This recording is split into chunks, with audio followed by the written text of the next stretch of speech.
Hello दोस्तों, welcome back to my YouTube channel GK GS M point. आप सभी का स्वागत है आपके अपनी YouTube channel GK GS M point में। तो दोस्तों, आज मैं लेके आई हूँ आपके सामने मध्य प्रदेश से सामान्य ज्ञान की क्लास, और ये आपके एग्ज़ाम के पॉइंट ऑफ व्यू से काफ़ी इंपॉर्टेंट है दोस्तों। तो चलिए स्टार्ट करते हैं, ठीक है। तो दोस्तों, यहाँ पे पहला क्वेश्चन है आपके सामने, पूछ रहा है दोस्तों क्या कि वर्तमान मध्य प्रदेश में जिलों की कुल संख्या कितनी है, ठीक है। वर्तमान मध्य प्रदेश में जो है कितने ज़िले हैं, ये आपसे पूछ रहा है। तो दोस्तों, कितने ज़िले हैं? ऑप्शन नंबर 4 इसका राइट आंसर है। 55 ज़िले हैं। कितने हैं? 55 है, ये आपको ध्यान रखना है। ऑप्शन नंबर 4 क्या है? इसका राइट आंसर है। चलिए आगे बढ़ते हैं। अब यहाँ पे इसके बारे में थोड़ा डिस्क्रिप्शन देख लेते हैं दोस्तों, ठीक है।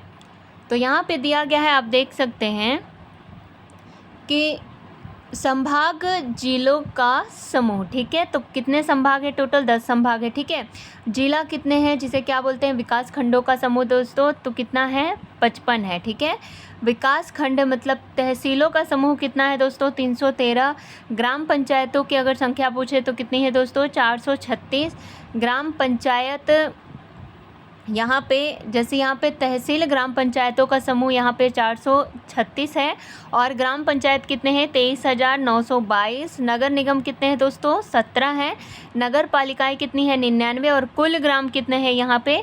तो कुल ग्राम मध्य प्रदेश में है 54,903, ठीक है। तो ये आपको सारी चीज़ें ध्यान रखना है दोस्तों, ठीक है। इससे रिलेटेड आपके सामने एग्जाम में क्वेश्चन पूछ सकता है, ठीक है। तो चलिए आगे बढ़ते हैं। अगला क्वेश्चन है, यहाँ पे पूछ रहा है आपसे दोस्तों कि मध्य प्रदेश में कुल कितने नगर निगम है, ठीक है। मध्य प्रदेश में कुल कितने नगर निगम है, यहाँ पे पूछ रहे हैं। तो हम लोगों ने जस्ट अभी ऊपर देखा था कि मध्य प्रदेश में कुल कितने नगर निगम है। तो दोस्तों 17 है। कितने हैं? 17। ऑप्शन नंबर 3 क्या है? इसका राइट आंसर है, ठीक है। आगे बढ़ते हैं। अगला क्वेश्चन है, यहाँ पे पूछ रहे हैं आपसे कि मध्य प्रदेश में ग्राम पंचायतों की संख्या लगभग है, ठीक है। ग्राम पंचायत की संख्या लगभग कितनी है दोस्तों मध्य प्रदेश में, ये आपसे पूछ रहा है। तो दोस्तों लगभग है 23,922। कितनी है? 23,922 है ग्राम पंचायतों की संख्या दोस्तों। कहाँ? मध्य प्रदेश में। तो ऑप्शन नंबर 1 क्या है? इसका राइट आंसर है। आगे बढ़ते हैं। अगला क्वेश्चन है, यहाँ पे अगला क्वेश्चन यहाँ पे आपसे पूछ रहा है कि मध्य प्रदेश में कुल कितनी तहसीलें हैं, ठीक है। मध्य प्रदेश में कुल कितनी तहसीलें हैं? तो दोस्तों कितनी है? 436 है। कितनी है? 436 है। ऑप्शन नंबर 4 क्या है? इसका राइट आंसर है, ठीक है। आगे बढ़ते हैं। अगला क्वेश्चन है यहाँ पे कि वर्ष 2011 की जनगणना के अनुसार मध्य प्रदेश का जनसंख्या की दृष्टि से भारत में कौन सा स्थान है, ठीक है। जनसंख्या की दृष्टि से जो है मध्य प्रदेश का भारत में दोस्तों 6वां स्थान है। कौन सा है? 6वां। ऑप्शन नंबर 3 क्या है? इसका राइट आंसर है। और अगर क्षेत्रफल की दृष्टि से पूछेगा तो क्षेत्रफल की दृष्टि से दोस्तों दूसरा स्थान है। पहला कौन है? राजस्थान, ठीक है। और 2000 देखो पहले क्या था कि यहाँ पे जैसे कि पहले यहाँ पे पूछा गया था, जब हमारा क्या था दोस्तों, जब हमारे मध्य प्रदेश छत्तीसगढ़ से अलग नहीं हुआ था, उस टाइम पे जो हमारा मध्य प्रदेश राज्य था वो, अगर बोला जाए आपसे कि क्षेत्रफल की दृष्टि से, तो वो सबसे बड़ा राज्य था, ठीक है। हमारा मध्य प्रदेश जो है, जब छत्तीसगढ़ मध्य प्रदेश का बंटवारा नहीं हुआ था तो उस टाइम पे मध्य प्रदेश जो है भारत का सबसे बड़ा राज्य था। लेकिन बंटवारे के बाद जो है मध्य प्रदेश भारत का क्षेत्रफल की दृष्टि से दूसरा राज्य है, ठीक है। और पहला राज्य अगर बोला जाए तो दोस्तों पहला राज्य है राजस्थान, ठीक है। आगे बढ़ते हैं। अगला क्वेश्चन है, यहाँ पे आपसे पूछ रहा है वर्तमान में सर्वाधिक वर्षा वाला जिला कौन सा है, ठीक है। सर्वाधिक वर्षा वाला जिला वर्तमान में कौन है? तो दोस्तों वो है बालाघाट। कौन है? बालाघाट। तो ऑप्शन नंबर 3 क्या है? इसका राइट आंसर है, ठीक है। अब यहाँ पे देख लेते हैं इसके बारे में डिटेल दोस्तों। तो मध्य प्रदेश में वर्षा से संबंधित तथ्य दिए गए हैं कि सर्वाधिक वर्षा वाला जिला जो है कौन सा है? बालाघाट है। न्यूनतम वर्षा वाला अगर आपसे जिला पूछे तो दोस्तों क्या बताना है? भिंड। मध्य प्रदेश में सर्वाधिक वर्षा वाला अगर स्थान पूछे तो आपको बताना है क्या? पंचमढ़ी। और न्यूनतम वर्षा वाला स्थान पूछे तो क्या बताना है? गोहद, ठीक है। तो ये आपको ध्यान रखना है, ठीक है। 4 चीज़ें कौन कौन सी? सर्वाधिक वर्षा वाला जिला बालाघाट, न्यूनतम वर्षा वाला जिला भिंड, ठीक है। सर्वाधिक वर्षा वाला स्थान पूछे तो पंचमढ़ी बताना है, और न्यूनतम वर्षा वाला स्थान पूछे तो क्या बताओगे? गोहद, ठीक है। आगे बढ़ते हैं। अगला क्वेश्चन है यहाँ पे कि मध्य प्रदेश में अंतर्वर्ती जिलों की कुल संख्या कितनी है, ठीक है। अंतर्वर्ती जिलों की कुल संख्या कितनी है, ये यहाँ पे पूछ रहा है दोस्तों। तो कितनी है? 18 है। कितनी है? 18। ऑप्शन नंबर 4 क्या है? इसका राइट आंसर है।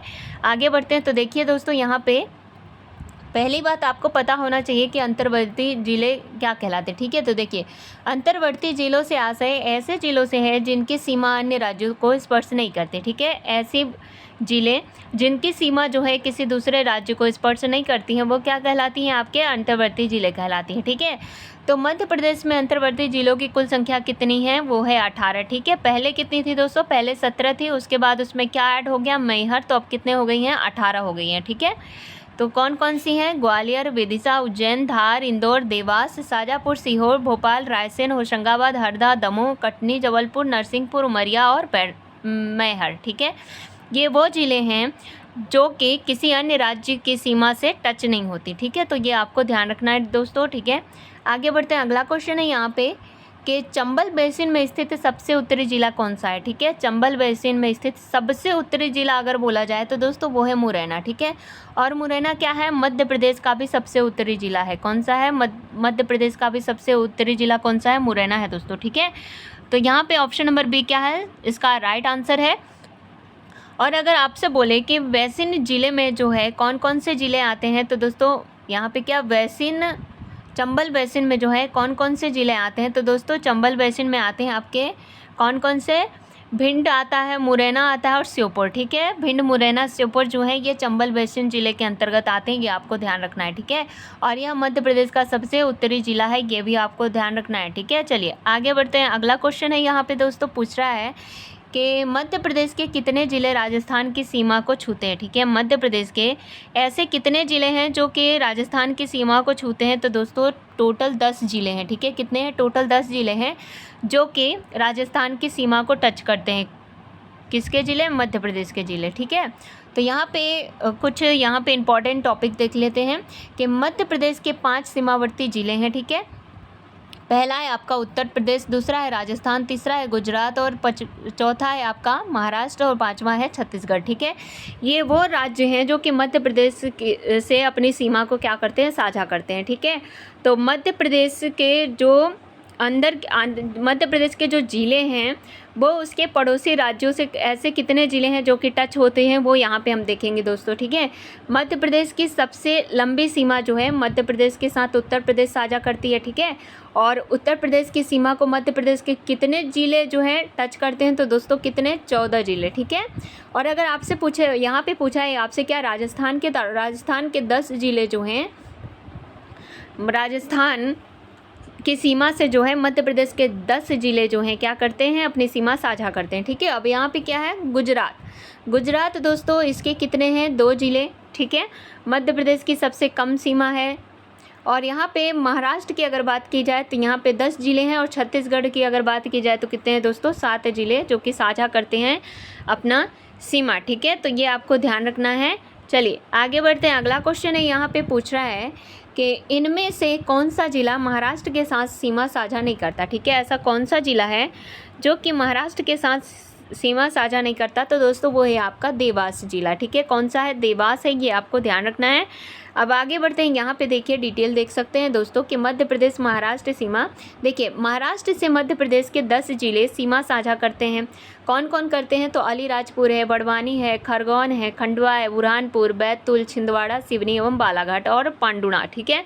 ये वो ज़िले हैं जो कि ये मध्य प्रदेश के वो ज़िले हैं जो कि महाराष्ट्र की सीमा से अपनी सीमा क्या करते हैं, साझा करते हैं, ठीक है।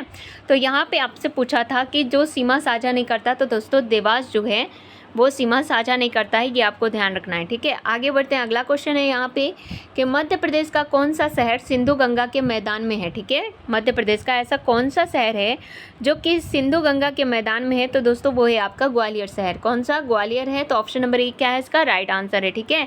आप इस सिंधु मैदान में कौन कौन से जो है ज़िले हैं, तो ये आपको ध्यान रखना है। देखिए ग्वालियर, भिंड, मुरैना, दतिया आदि शहर सिंधु गंगा के मैदानी भाग के अंतर्गत आते हैं, तो ये आपको ध्यान रखना है दोस्तों, ठीक है। आगे बढ़ते हैं, अगला क्वेश्चन क्या है, अगला क्वेश्चन है यहाँ पे कि मध्य प्रदेश का नाम किसने दिया था, ठीक है। मध्य प्रदेश का नाम जो है किसने दिया, तो दोस्तों पंडित जवाहरलाल नेहरू जी ने जो है मध्य प्रदेश का नाम मध्य प्रदेश दिया था। तो ऑप्शन नंबर 3 क्या है, इसका राइट आंसर है। और आगे बढ़ते हैं, इसके बारे में डिटेल भी देख लेते हैं कि भारत के पहले प्रधानमंत्री जवाहरलाल नेहरू ने देश के हृदय प्रदेश को मध्य प्रदेश नाम दिया और भोपाल शहर को मध्य प्रदेश की राजधानी बनाने का श्रेय पंडित जवाहरलाल नेहरू जी को ही जाता है दोस्तों। ठीक है, इन्होंने जो है भोपाल को मध्य प्रदेश की राजधानी जो है बनाया, किसने? जवाहरलाल नेहरू जी ने। ठीक है, साथ ही इन्होंने सागर शहर को शैक्षणिक मामलों में मध्य प्रदेश का स्विट्जरलैंड कहा है। ठीक है, सागर शहर को क्या कहा है? मध्य प्रदेश का स्विट्जरलैंड कहा है, किन्होंने दोस्तों? जो पंडित जवाहरलाल नेहरू जी ने। ठीक है, तो ये भी आपको ध्यान रखना है। आगे बढ़ते हैं, अगला क्वेश्चन है यहाँ पे कि मध्य प्रदेश में किस प्रकार की जलवायु पाई जाती है। ठीक है, मध्य प्रदेश में किस प्रकार की जलवायु पाई जाती है? तो दोस्तों मध्य प्रदेश में दो तरह की जलवायु पाई जाती है, एक होती है उष्णकटिबंधीय मानसून और दूसरी होती है आपकी महाद्वीपीय जलवायु। ठीक है, दो तरह की जलवायु पाई जाती है, लेकिन यहाँ पे ऑप्शन क्या दिया है? उष्णकटिबंधीय मानसूनी। तो ऑप्शन नंबर बी क्या है इसका राइट आंसर है। अब कारण भी देख लेते हैं कि किस कारण से जो है ऐसी जलवायु पाई जाती है। तो देखिए दोस्तों, उष्णकटिबंधीय मानसूनी जलवायु जो है मध्य प्रदेश में इसलिए पाई जाती है क्योंकि मध्य प्रदेश के कर्क रेखा के गुजरने के कारण। ठीक है, मध्य प्रदेश से कर्क रेखा गुजरती है, जिसके कारण जो है दोस्तों मध्य प्रदेश की जलवायु कैसी है? उष्णकटिबंधीय मानसूनी। ठीक है, दूसरा है यहाँ पे कि महाद्वीपीय जलवायु किस कारण से है? तो देखिए मध्य प्रदेश के भू आविष्ठित राज्य होने के कारण जो है मध्य प्रदेश की जलवायु महाद्वीपीय जलवायु है। ठीक है, तो यह भी आपको ध्यान रखना है दोस्तों। पहला क्या? कर्क रेखा, दूसरा क्या है? भू आविष्ठित। ठीक है, आगे बढ़ते हैं, अगला क्वेश्चन है यहाँ पे मध्य प्रदेश का सबसे बड़ा गुरुद्वारा कहाँ स्थित है? ठीक है, मध्य प्रदेश का सबसे बड़ा गुरुद्वारा कहाँ स्थित है? तो दोस्तों ये स्थित है ग्वालियर में। कहाँ स्थित है? ग्वालियर में स्थित है। और उस गुरुद्वारे का नाम क्या है? तो दोस्तों बंदी छोड़। ठीक है, क्या नाम है? बंदी छोड़ नाम है दोस्तों सबसे बड़े गुरुद्वारे का, जो कि कहाँ है? ग्वालियर में है। और ये किस मध्य प्रदेश का सबसे बड़े गुरुद्वारा है। ठीक है, अब यहाँ पे देख लेते हैं इसके बारे में। देखिए मध्य प्रदेश के धार्मिक स्थलों से संबंधित कुछ इंपॉर्टेंट फैक्ट यहाँ पे दिए गए हैं कि मध्य प्रदेश का सबसे बड़ा गुरुद्वारा कौन है? तो बंदी छोड़ है, जो कि कहाँ है दोस्तों? ग्वालियर में है। ठीक है, मध्य प्रदेश की सबसे बड़ी मस्जिद की अगर बात की जाए तो वो कौन सी है? ताजुल मस्जिद है, जो कहाँ है दोस्तों? भोपाल में है। ठीक है, मध्य प्रदेश की सबसे छोटी मस्जिद अगर आपसे पूछे तो वो है ढाई सीढ़ी, जो कि भोपाल में ही है। और मध्य प्रदेश का सबसे बड़ा मंदिर अगर आपसे पूछा जाए तो दोस्तों खजुराना है, जो कहाँ है? इंदौर में है। और मध्य प्रदेश का सबसे बड़ा चर्च बोला जाए तो दोस्तों वो कहाँ है?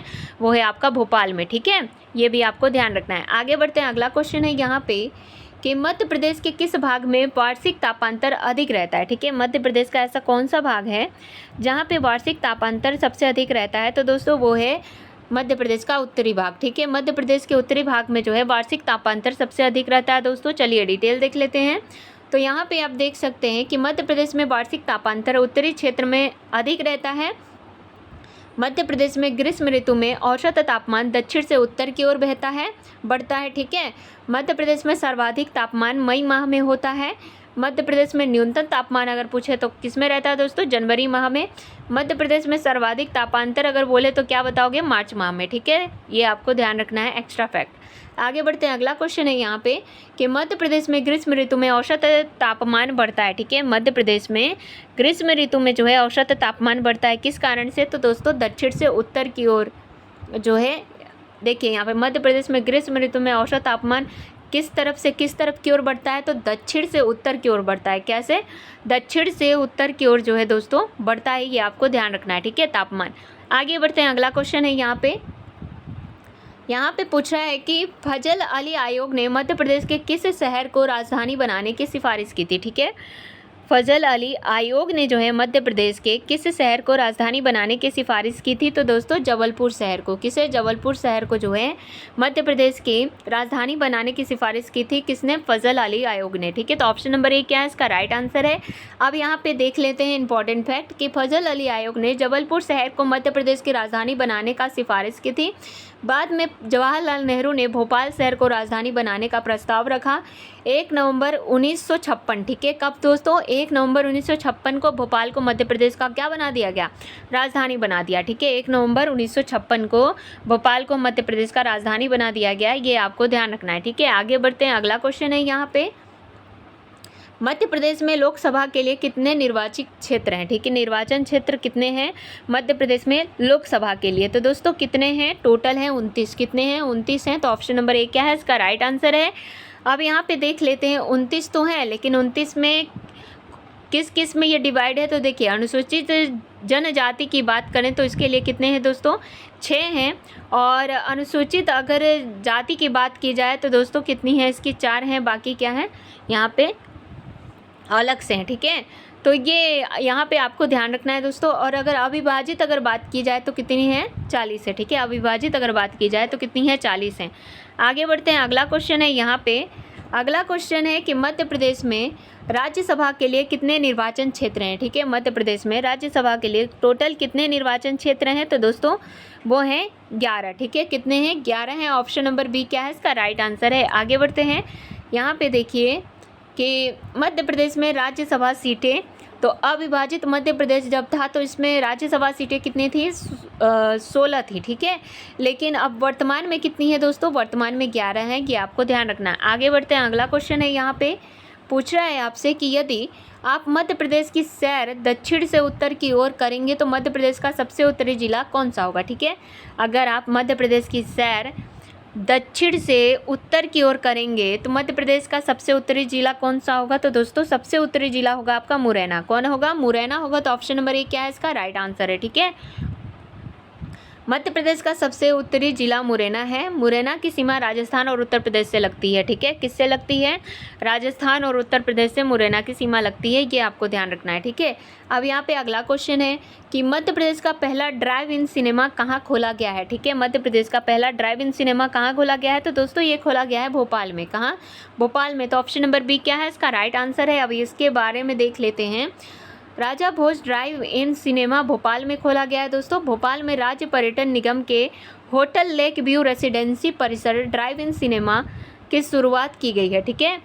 कहाँ पे दोस्तों, होटल लेक व्यू रेसिडेंसी परिसर में, ये आपको ध्यान रखना है, ठीक है। चलिए आगे बढ़ते हैं, अगला क्वेश्चन है यहाँ पे पूछा है कि 104 संविधान संशोधन 2019 के बाद मध्य प्रदेश में कितनी विधानसभा सीटें हैं, ठीक है। यहाँ पे क्या पूछ रहा है कि 104 संविधान संशोधन 2019 के बाद मध्य प्रदेश में कितनी विधानसभा सीटें हैं, तो दोस्तों कितनी है, 230। कितनी है, 230 हैं। तो ऑप्शन नंबर बी क्या है इसका राइट आंसर है, ठीक है। अब यहाँ पे देखिए कुछ डिटेल देख लेते हैं। 104वें संविधान संशोधन 2019 के तहत एंग्लो इंडियन समुदाय से संबंधित आरक्षित सीटों के प्रावधान को समाप्त कर दिया गया है, ठीक है। मध्य प्रदेश के अलावा 13 राज्यों की विधानसभा में एक एंग्लो इंडियन सीट का प्रावधान था।